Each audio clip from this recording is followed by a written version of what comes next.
오늘 본문 말씀 에베소서 5장 18절 이 한 절의 말씀에는 크게 두 가지의 강조점이 있습니다. 어떤 강조점이 있는지 다시 한번 말씀을 보면서 찾아봅시다. 한 절의 말씀에 두 개의 강조점이 있습니다. 함께 봅시다. 에베소서 5장 18절입니다. 함께 읽어보겠습니다. 시작. 술 취하지 말라.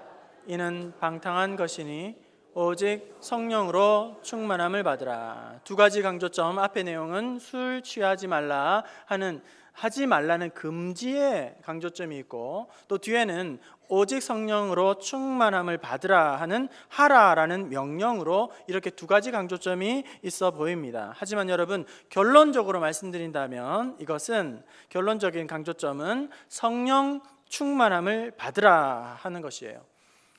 성령 충만함을 강조하는 말씀입니다. 그런데 성령의 충만함을 받으라 이렇게 강조하면서 하필이면 그 앞에다가 술에 대한 금지의 말씀을 붙여놓았다는 사실입니다. 이것은 무엇을 의미할까? 바울은 지금 술 취하는 것과 성령의 충만한 것을 서로 상반된 것이라고 대조를 시키고 있는 것이죠. 다시 말하면 여러분, 술 취하는 것과 성령 충만한 것은 양쪽 극단이기 때문에 함께 존재할 수가 없다는 거예요. 술 취하든지 성령 충만하든지 이것이 함께 공존할 수가 없다는 것입니다. 오늘 설교의 제목은 두 가지 부흥입니다. 두 가지 부흥. 이 설교에 두 가지 부흥을 말하지만 이 설교의 강조점도 하나입니다. 성령의 부흥, 성령으로 충만함을 받아야 한다 하는 것입니다. 하지만 이 술에 대한 문제는 신앙인으로서는 어떻게 보면 기본적인 문제인 것 같습니다. 그리고 어떻게 보면 중요한 문제이기도 합니다. 한 번쯤은 꼭 이것을 다루어야만 하는 주제이기도 합니다. 그래서 오늘 이 시간 잠시 이 술에 대한 문제를 다루려고 합니다. 술에 대한 문제, 술에 대한 이야기를 강단에서 하게 되면 속으로 약간 긴장이 되는 분도 있을지 모르겠습니다. 약간 마음이 불편해지는 분도 있을지 모르겠습니다. 강단에서 설교의 내용 중에 이 술에 대한 이야기를, 문제를 다루다고 했을 때에 그 마음속이 약간 불편하거나 긴장이 되는 분들은 아마도 틀림없이 술을 하고 있을 가능성이 농후합니다. 혹은 또 술에 대해서 나름대로 자기의 합리화를 하든지 정당화를 하면서 대놓고는 하지 못하지만 이것이 속으로만 이렇게 또 알게 모르게 즐기고 있는 분들일 수도 있겠습니다. 틀림없이 그렇겠죠. 저 같은 경우는 여러분 그 언론을 보니까 담배값이 많이 인상이 되었다고 하는 소식을 들었습니다. 저 같은 경우는 담배값이 한 갑에 10만 원이라도 저는 전혀 관심이 없고 별로 신경이 쓰이지 않아요. 저 상관이 없습니다.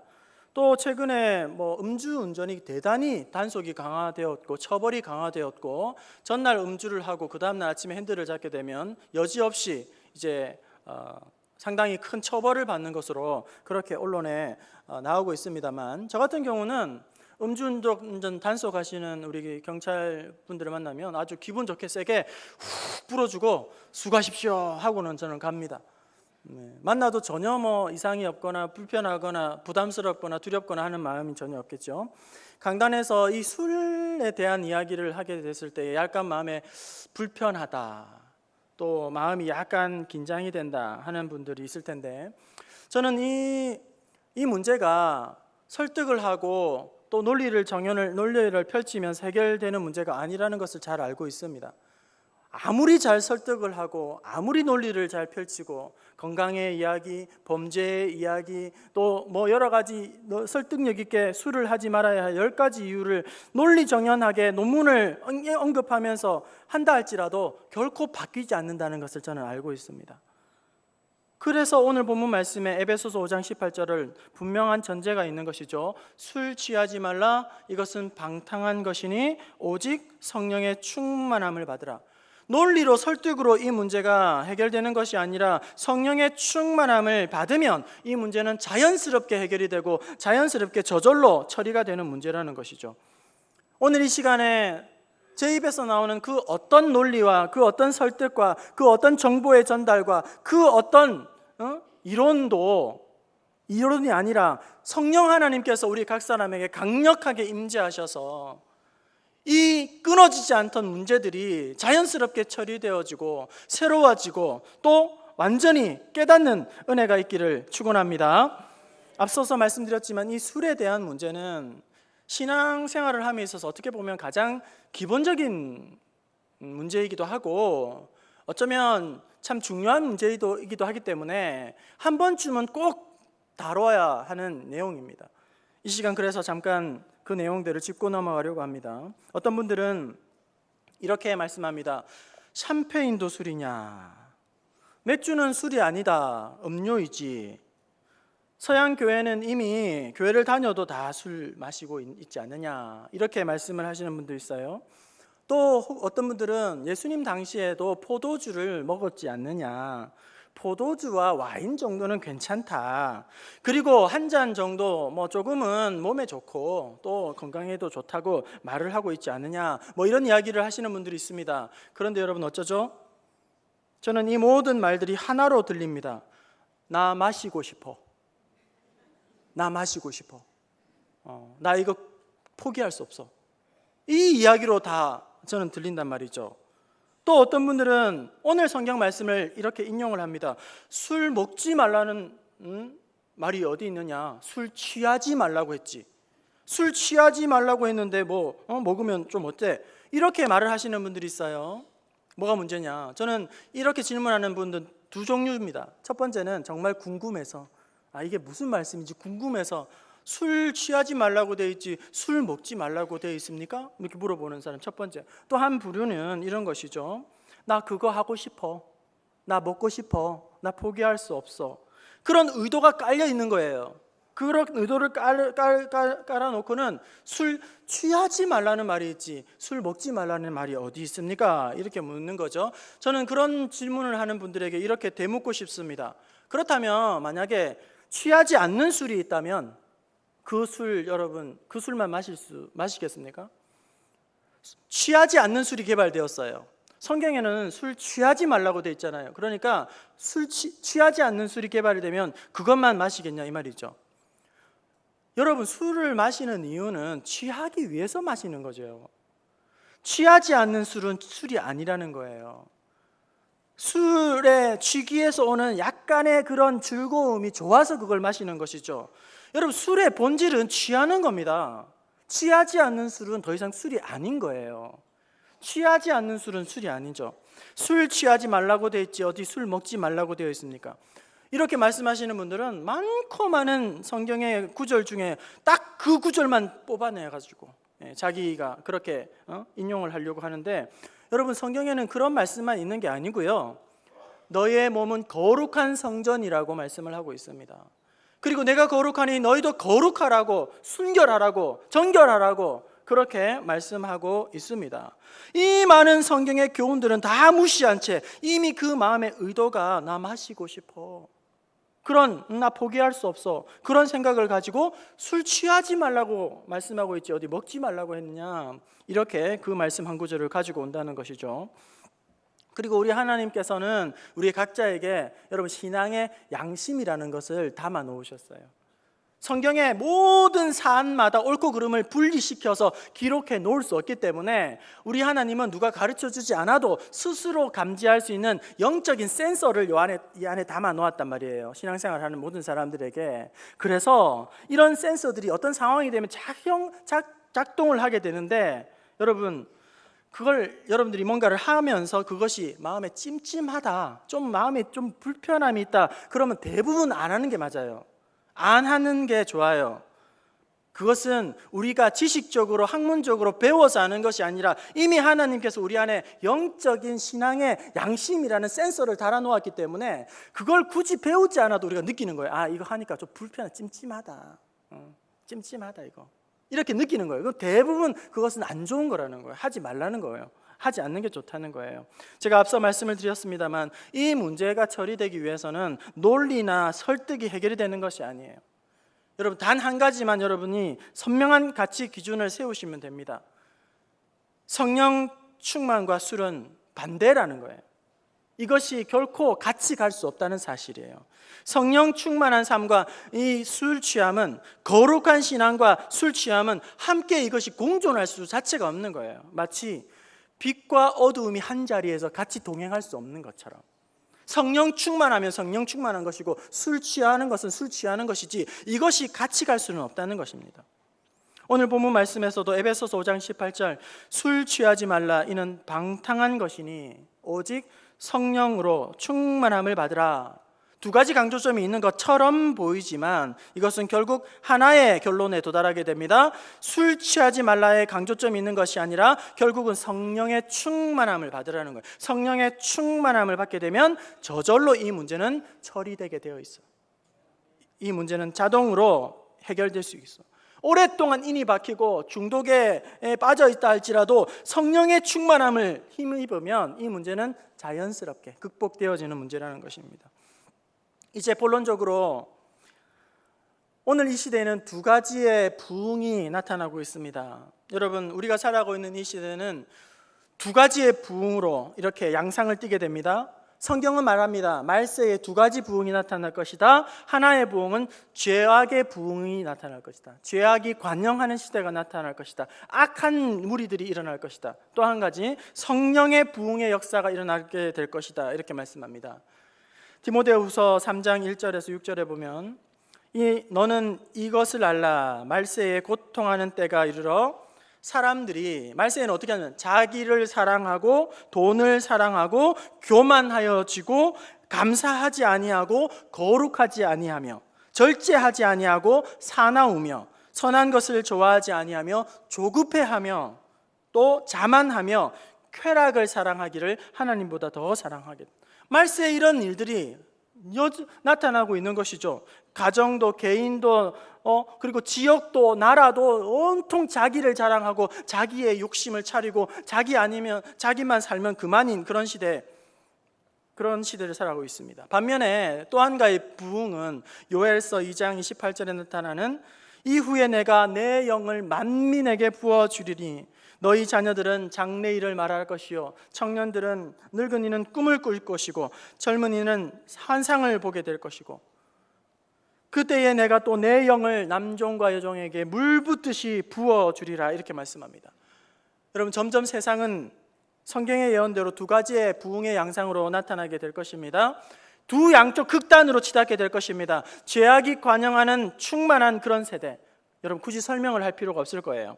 지금 얼마나 많은 범죄의 양상들이 심각하게 나타나고 있고 세상의 풍조들이 혼란스러운지 모릅니다. 사상과 가치관들이, 이론들이, 의식들이 얼마나 악하고 썩어져 가고 있는지 모릅니다. 얼마나 많은 질병의 양상들과 범죄율이 높아지고 있는지 모릅니다. 굳이 사례를 들어 설명을 하고 범죄율을 이야기하면서 그렇게 설명할 필요가 없어요. 죄의 양상, 죄의 부흥이 얼마나 판을 치고 있는지 우리는 잘 알고 있습니다. 하지만 반면에 여러분, 성령의 부흥도, 성령의 세대도 일어난다는 사실을 여러분 기억할 수 있기를 바랍니다. 여러분, 성령의 부흥도 이 시대는 일어나고 있다는 거예요. 우리나라에서 조금만 벗어나게 되면 이제 한 주일 후에는 캄보디아로 저희 장기 선교팀이 18명이 떠나게 되는데요. 여러분, 선교지에 가게 되면 선교지에서만 누리는 아주 특별한 은혜가 있습니다.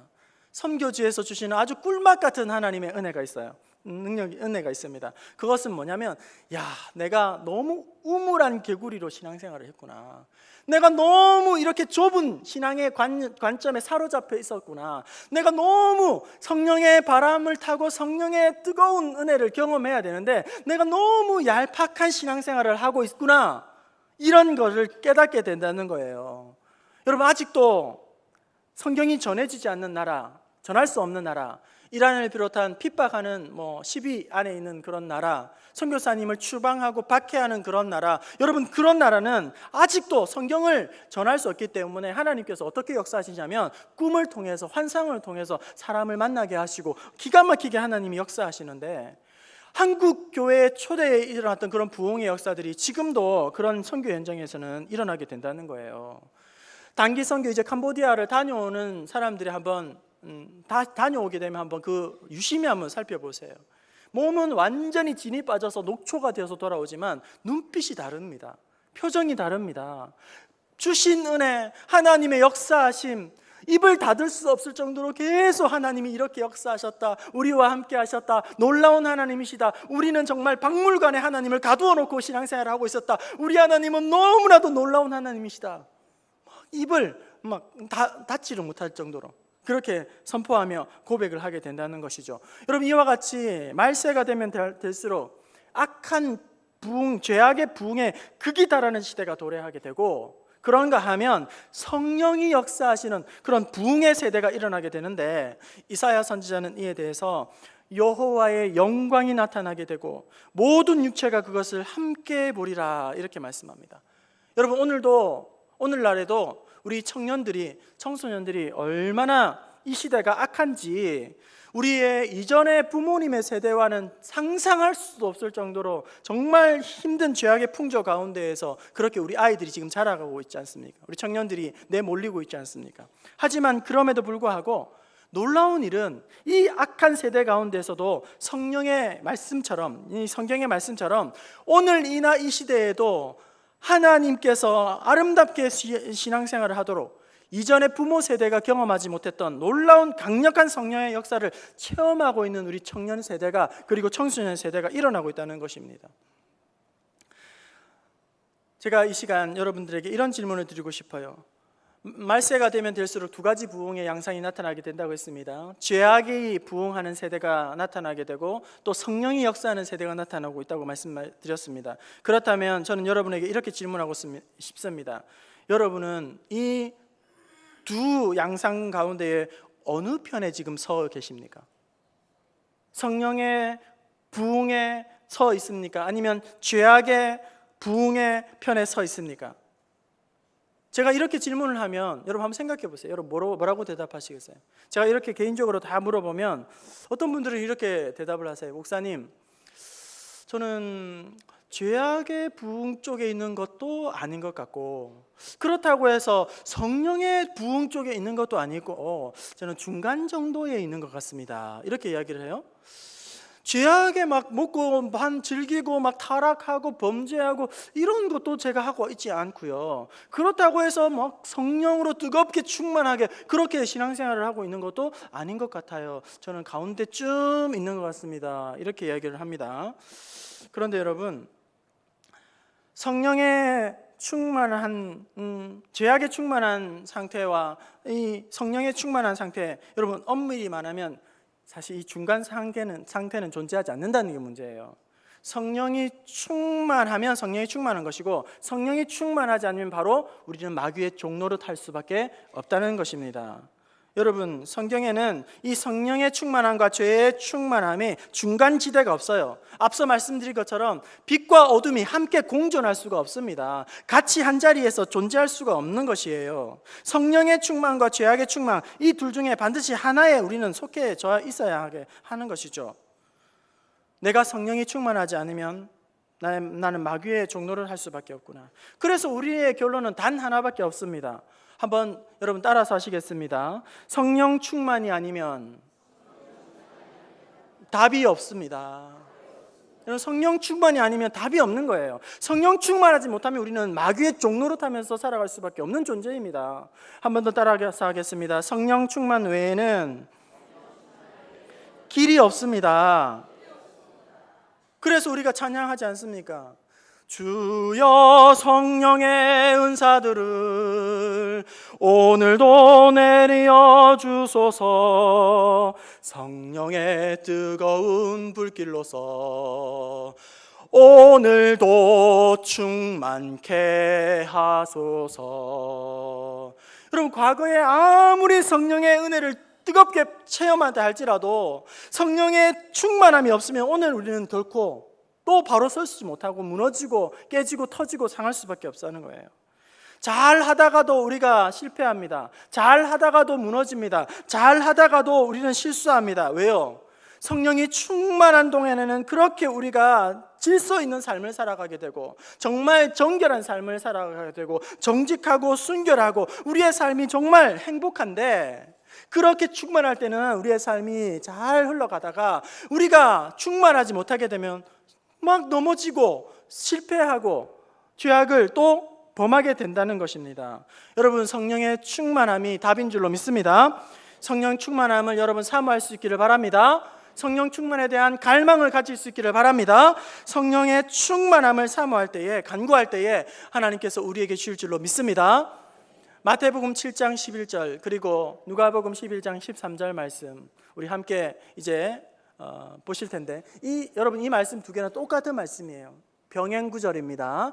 똑같은 말씀인데 차이점이 보면 딱 한 군데가 있어요. 어떤 차이가 있는지 한번 비교하면서 말씀을 한번 봅시다. 먼저 마태복음 7장 11절 읽어보겠습니다. 시작. 악한 자라도 좋은 것으로 자식에게 줄 알거든 하물며 하늘에 계신 너희 아버지께서 구하는 자에게 좋은 것으로 주시지 않겠느냐. 하늘 아버지께서 구하는 자에게 무엇을 주신다고요? 좋은 것을 주신대요. 하나님께 간구하는 사람들에게 하나님은 좋은 것을 주실 줄로 믿습니다. 이 말씀과 누가복음 말씀이 똑같은 말씀이에요. 어떤 차이가 있는지 한번 봅시다. 읽어보겠습니다. 13절 시작.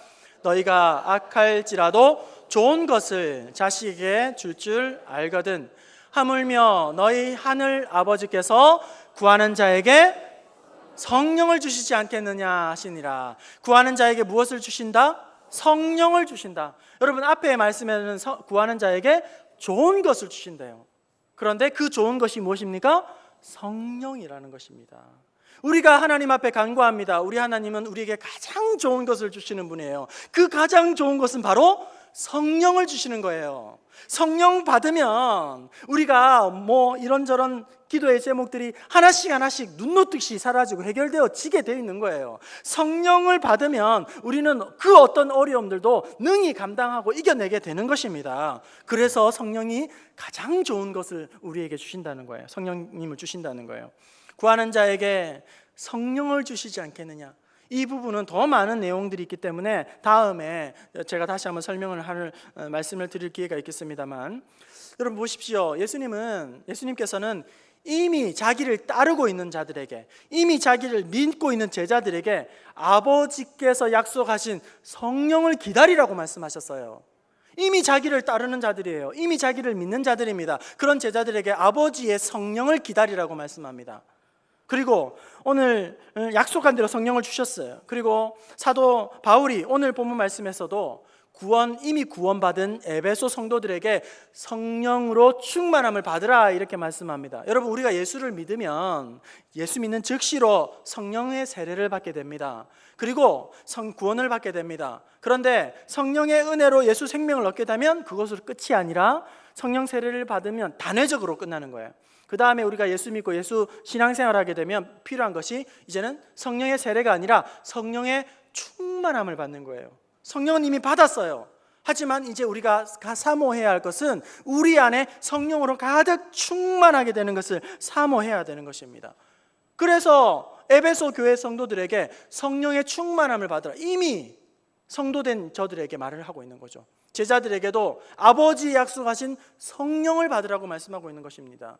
초대교회 예루살렘 교회를 보게 되면 이제 일꾼들을 세우게 됩니다. 그런데 어떤 일꾼을 세우게 되는가? 자격이 무엇인가 보니까 성령에 충만한 사람을 집사님으로 안수하여 세우라고 말씀하는 거예요.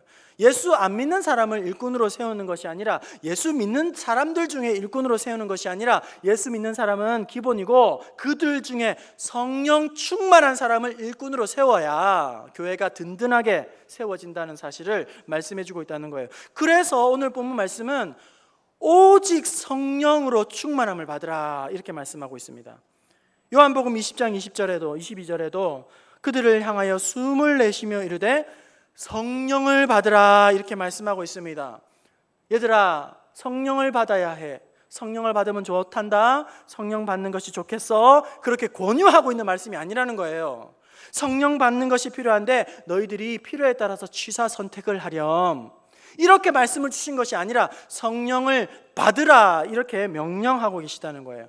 여러분, 나 자신이 생각할 때에 내 성격은 성격상 불로 이렇게 화끈하게 예수 믿는 거 좋아하고 막 외치면서 막 이렇게 샤우팅하면서 예수 믿는 그런 외향적인 체질이기 때문에 막 뜨겁게 성령 받아야 되고, 나는 또 성향 자체가 약간 기질적으로 좀 조용한 사람이고 또 이렇게 얌전한 사람이고 또 묵상하는 것을 좋아하는 그런 사람이고, 그런데 여러분 이런 성령은 이런 체질과 성격과 상관이 전혀 없는 거예요. 성경에는 분명히 말씀하고 있습니다. 예수 그리스도로 구원받은 모든 사람들은, 하나님의 자녀들은 성령을 받으라 이렇게 말씀하고 있습니다. 성령을 충만함을 받으라고 했기 때문에 올바로 예수 믿으려면 성령의 충만함을 받아야지만 옳게 우리는 예수를 제대로 믿게 되는 것이죠. 이것은 우리가 해도 되고 안 해도 되는 그런 것이 아니에요. 해두면 좋고 안 하면 그만인 기호의 문제가 아닙니다. 예수님을 제대로 올바로 믿으려면 성령 충만함을 받아야지만 그것이 가능하다는 거예요. 오늘 우리가 신앙생활을 하고 예배를 드리고 있지만 오늘 우리가 왜 이렇게 무감각하게 무기력하게 이렇게 살아가고 있습니까? 예수가 없어서 그렇습니까? 예수 생명 없어서 그렇습니까? 구원 못 받았습니까? 아니요, 우리는 구원 받았습니다. 천국 갑니다. 하지만 오늘 우리는 이렇게 건조하게 무감각하게 시시하게 예수 믿는 것은 성령의 뜨거운 충만함을 경험하지 못했기 때문이에요. 그렇다면 여러분, 성령 충만함을 왜 우리는 받아야 하는가? 왜 이렇게 성경은 성령 충만함을 받으라고 이렇게 강조를 하고 있는가? 그 까닭은 무엇인가?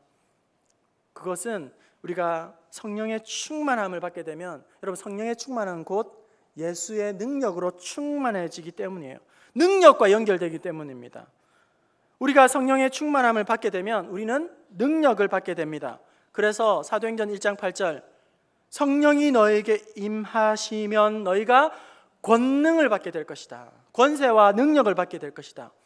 우리가 성령을 충만하게 받게 되면 우리의 삶에 능력이, 힘이 생겨나게 되는 것입니다. 물론 여러분 생명이 중요하죠. 여러분 생명을 얻는 것과 능력을 얻는 것과 이 둘 중에 하나를 택하라고 한다면 생명을 얻는 것을 택해야 돼요. 생명이 없는데 무슨 능력이 필요하겠습니까? 이 두 가지 중에 하나를 택하라고 한다면 우리는 틀림없이 능력을 택해야 하겠습니다. 하지만 여러분, 우리 그리스도인은 예수 생명 얻은 것만으로 만족해서는 안 된다는 거예요. 예수 생명만 있으면 이제는 능력이 없기 때문에 아무런 일들도 우리는 해내지 못하는 마치 갓난 아이와 같은 거예요.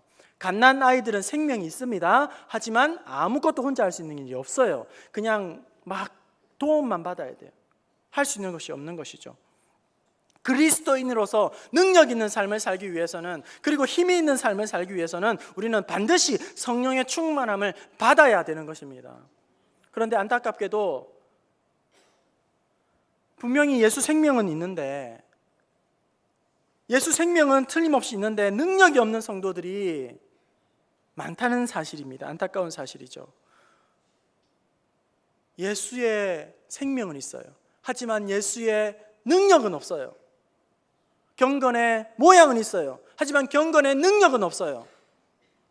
마치 이런 것입니다. 여러분, 병원의 중환자실에 가게 되면 산소호흡기를 끼고 링거를 맞고 누워있는 우리 환자들을 보게 됩니다. 여러분, 그들은 틀림없이 살아있습니다. 생명이 있어요. 누구도 그를 송장이라고 사망했다고 말하지 않습니다. 하지만 중환자실의 환자들은 아무런 힘이 없어요. 능력이 없습니다.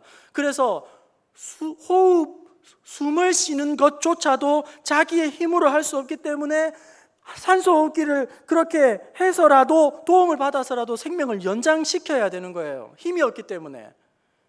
음식물을 씹어야 되는데 씹을 수 있는 힘이 없기 때문에, 넘겨도 소화를 시킬 수 힘이 없기 때문에 죽을 튜브를 통해서 넣어주어야지만 생명이 유지되어지고 이런 거를 맞아야지만 간신히 삶을 유지할 수가 있는 거죠. 생명은 있는데 힘이 없어요. 능력이 없는 삶을 살아가고 있는 거예요. 그런데 여러분, 혹 우리가 지금 신앙생활을 이렇게 똑같이 하고 있는 것은 아닙니까? 예수 생명은 있는데, 구원은 받았는데, 하나님의 자녀가 되었는데 삶 속에서 아무런 능력이 나타나지 못하고 하나님의 살아계심을 느끼지 못하는 그런 신앙생활을 하고 있는 것은 아닙니까? 너무나도 안타깝게도 다른 사람들에게 복음을 전하는 것은 둘째치고라도 다른 사람들 앞에서 내가 예수 믿는 사람입니다, 저는 예수쟁이입니다, 그런 자기가 그리스도임을 밝히는 것조차도 주저하고 부끄러워하는 사람들이 있다는 거예요. 다른 사람들에게 자기가 그리스도인이라는 것을 이렇게 나타내면 뭔가 불편해지기 시작하고 뭔가 자유롭지 못하게 될 것 같고, 예수 믿는다고 말을 하게 되면 뭔가 불이익을 당할 것 같고, 왠지 모를 차별을 당할 것 같고, 논쟁에 휘말릴 것 같고, 또 예수 믿어도 참 유별나게 믿는다고 그런 것을 당할 것 같은 염려와 근심 때문에 예수 믿는다고 말도 못한다는 말이에요. 예수 생명은 있어요. 하지만 성령으로 말미암아 예수 능력이 없는 사람은 이렇게 전형적인 모습이 이렇게 나타나게 되는 거죠. 예수는 믿지만 예수쟁이라는 사실을 드러내는 것을 그렇게 썩 하지 못한다는 거예요. 어떤 성도님들은 직장 동료들과 함께 식사를 하면서 식사 기도할 용기가 없어가지고 눈을 뜨고 식사 기도를 한답니다. 여러분, 내 음식을 누가 집어 먹을까 봐 눈을 뜨고 기도하는 게 아니고요, 예수 믿는다는 사실을 저들에게 드러낼 용기가 없어서 눈을 뜨고 감사 기도를 하고 식사를 한다는 거예요. 물론 여러분, 눈을 뜨고 기도해도 됩니다. 눈을 뜨고 한다고 해서 우리 하나님이 안 들으시는 것이 아니에요. 하지만 예수 믿는다는 것 때문에 다른 사람들의 시선과 눈총이 부담스러워서 그것이 의식되어서 예수 믿는다고 이 기도조차도 하지 못하게 만드는 것, 이것이 바로 오늘 예수 생명은 있지만 예수 능력이 없는 사람들의 전형적인 모습이라는, 그것조차도 하지 못하게 된다는 것입니다. 성령 충만이 없으면 식사 기도조차도 부끄러워서 혹은 부담스러워서 제대로 하지 못하고 그렇게 살아가게 된다는 거예요. 여러분, 복음서 사복음서에 나타나는 제자들의 모습과 여러분 사도행전에 나타나는 제자의 모습을 보세요. 이 제자들은 똑같은 사람입니다. 복음서에 나타나고 있는 이 제자들은 우리 예수님과 3년 동안 같이 먹고 동거동락하면서 배움을 받았어요. 하지만 결정적인 순간에 십자가에서 도망을 칩니다. 예수님을 부인합니다. 모른다고 외면합니다. 실패하고 말았습니다. 하지만 사도행전에 나오는 성령 받은 이 제자들은 이제 죽기까지 십자가를 외면하지 않습니다. 어떠한 고난과 핍박이 와도 십자가에 거꾸로 매달리면서조차도 예수님을 결코 부인하지 않습니다. 왜요? 성령의 임재하심을 받고 성령의 충만함을 받았기 때문입니다.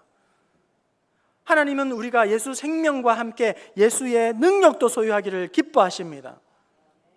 성도 여러분, 성령 충만을 받으면 우리는 성령의 놀라운 능력을 경험하게 됩니다. 어떤 능력을 우리는 얻게 될까요? 요한일서 5장에 죄의 유혹을 이기는 그런 능력을 주신다고 말씀합니다. 사도행전 10장에는 마귀의 권세를 대적할 능력을 받는다고 말씀하고 있습니다. 요한복음 16장 세상이 감당치 못하는 능력을 받게 된다고 말씀하고 있습니다. 갈라디아서 2장 20절 죽지 않는 내 자아를 쳐서 굴복시킬 수 있는, 깨뜨릴 수 있는 그런 능력을 부어주신다고 말씀하고 있습니다. 로마서 8장 말씀, 의심은 떠나가게 되고 믿음에 확신을 거하게 된다고 말씀하고 있습니다. 고린도전서 14장 기도의 능력을 체험하게 된다고 말씀하고 있습니다. 사도행전 4장 복음을 힘있게 선포할 수 있는 능력을 받는다고 말씀하고 있습니다. 사도행전 7장 원수까지라도 이제는 사랑하고 용서하고 그들을 이제는 섬길 수 있는 능력을 받게 된다고 말씀하고 있습니다. 고린도전서 12장 주님의 몸된 교회를 위하여 충성하고 헌신할 수 있는 힘과 능력을 하나님께서 공급하여 주신다고 말씀하고 있습니다. 바로 성령의 충만함을 받은 사람에게 주시는 새로운 능력이고 새로운 권세가 부어지게 되는 것입니다. 그래서 오늘 본문 말씀 에베소서 5장 18절은 오직 성령의 충만함을 받으라고 말씀하고 있습니다. 여러분, 다른 것으로 우리의 속사람이 가득 채워지고 다른 것으로 충만하게 되면 우리는 필연코 이제 방탕한 길로 갈 수밖에 없는 것입니다. 성령으로 충만함을 받게 되면 우리는 날마다 우리의 삶 속에서 하나님의 살아계심을 나타내고 어떠한 어려움 가운데서도 능히 감당할 수 있는 능력을 우리는 공급받게 되는 것입니다. 여러분, 이제 말씀을 마치려고 합니다. 성령 충만하지 않으면 답이 없습니다. 성령 충만하지 않으면 우리는 오늘도 넘어지고 마귀의 종로로 타게 됩니다. 목사도 소용없습니다. 성령 충만 외에는 우리는 길이 없습니다. 여러분, 우리 이미 알 만큼 다 알고 있는 사람들이에요. 이미 우리 배울 만큼 다 배웠습니다. 이미 우리는 많은 부흥에도 참석하였고 많은 수련회에서 은혜를 받았고 많은 세미나에서 훈련을 받았습니다. 교회에서 확신반, 제자반, 성장반 많은 충분한 이미 훈련을 받았습니다. 우리 신앙생활 오래 했습니다. 이미 다 알고 있습니다. 신앙 서적도 많습니다. 기독교 방송도 많이 들었습니다. 신앙생활을 어떻게 해야 되는지 방법론은 이미 다 알고 있습니다. 여러분, 하지만 문제는 방법론을 몰라서 이렇게 우리가 신앙생활을 하고 있는 것이 아니라 방법론에 대한 갈증이 없어서가 아니라 성령의 충만함에 대한 사모함이 갈증이 없기 때문에 오늘 우리는 알면서도 지키지 못하고 알면서도 실패하고 무너질 수밖에 없는 것입니다. 메말라질 수밖에 없는 것입니다. 몰라서 아닙니다. 못 배워서가 아닙니다. 우리가 성령의 은혜를 충만하지 받지 못했기 때문에 오늘 우리의 입술에서는 가시돋친 말이 나오게 되는 것이고 사랑하지 못하게 되는 것이고 하나 되지 못하게 되는 것입니다. 예수 그리스도를 나의 구주로 믿는 성도라면, 그리고 능력 있는 승리하는 삶을 살기를 원한다면 성령의 충만함을 받아야만 하는 것입니다. 구원받은 것으로, 예수 생명 있는 것으로 만족하거나 그치지 아니하시고 말고 성령의 충만함을 허락해 달라고, 성령의 충만함을 사모하는 그런 기도를 나아가는 저와 여러분 될 수 있기를 주님의 이름으로 축원합니다. 우리의 삶에 성령의 은혜 아니고는, 성령의 아니고는 길이 없습니다. 답이 없습니다. 하나님, 나를 성령의 도구로 사용하여 주시고 우리의 자녀들을 성령의 감동이 아니고는 아버지 살 수 없습니다. 우리의 가정이 성령의 가정이 되지 아니고는 우리의 가정 살 수 없습니다. 하나님, 성령으로 함께하여 주시옵소서.